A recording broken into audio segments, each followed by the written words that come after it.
Hi there. Thank you for watching this clip on solving system equations.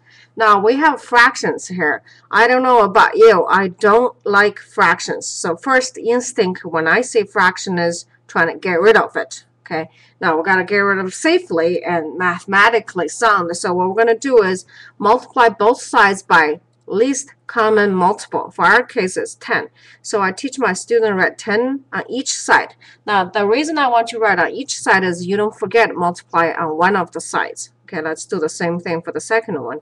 X over 6, y over 2 equal to 5 over 6. Now, this one is easier. It's obviously it's 6. Okay, so this system equations multiply by 10 on the top for the first one. We're going to transform it into a 5x because 10 multiplied by this one becomes 5x. Multiplied by the second one become 2y is equal to 8. Okay, and it's not 4 because 2 times 4 is 8. And then 2 comes because 10 divided by 5 is 2. Okay, that's the first equation. Much easier, better looking. Next one, I have x minus 3y is equal to 5. Okay, from here, you have a choice. You can either use substitution or you can use elimination. For this case, I choose to use substitution. Substitution, all it says is kind of like when you have a substitute teacher. You're going to solve for one of the variables. In our case, x is easy to solve. So x equal to 3y plus 5. And I'm going to take this x, I'm going to substitute to this first equation. Every time I see x, then my 5 times the first equation becomes 5 plus 3y. That's substituted for x plus 2y is equal to 8. Okay. 25 plus 15y plus 2y is equal to 8. 17y is equal to minus 17, so y equal to minus 1. That's pretty easy to solve. All right. And then since we have x is equal to 5 plus 3y, so x is equal to 5 minus 3, or x equal to 2.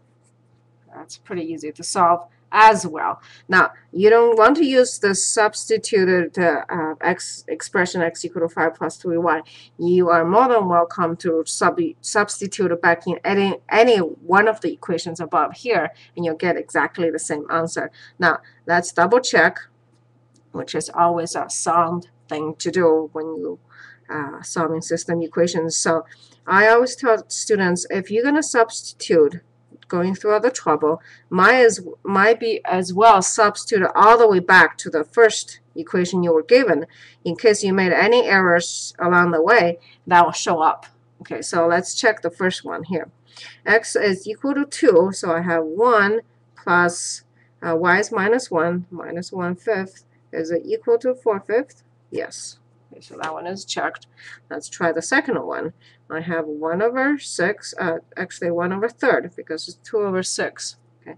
Minus, that's plus 1 over 2. Is it equal to 5 over 6? The answer is yes. So both of them are checked. So that's how we handle an equation that has fractions. Okay. Get rid of the fraction form first. Hope it's clear. Please be sure to comment on YouTube and let me know if it helped you. Hi, this is Dr. Pan, host of Tucson Math Doc channel. I'm here to make math fun and easy for you. Till next time, have a confident day.